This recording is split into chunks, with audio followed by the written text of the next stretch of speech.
I remember getting this. I think I was 4 years old, and I think it was for Christmas because I remember it being wrapped up, and it was rolled up kind of that way.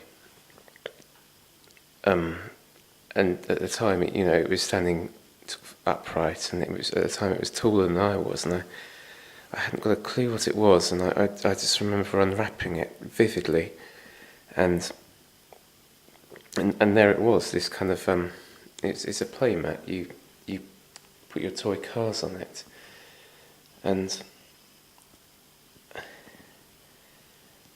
the strange thing about it, at that time I lived in Leigh in a road called Walker Drive, and I didn't really go anywhere on my own. I was taken everywhere in the car, and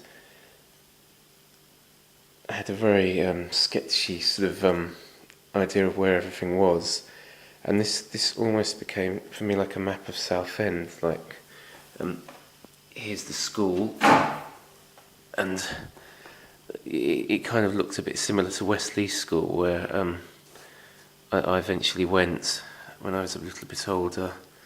The church, there was a church quite near to where I lived, and that was Southend Hospital. This playground here was Priory Park.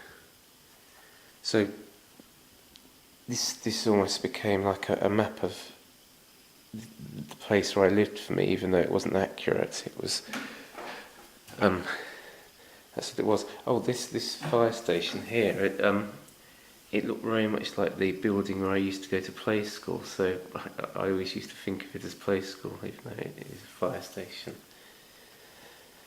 But I'm throwing this out now because the rubber on the back is rotting, and I don't really play with it anymore. So it's got to go. But it's incredible, isn't it? That I'm 41, and I can remember. This is the first thing I can remember being given, and being completely in awe of it, because it was from my perspective then it was enormous. And so it was one of those things that had an impact on my development. I know it's a silly thing really when you look at it now, but it was one of those toys that really did help with me learning about the world, and it's my first map.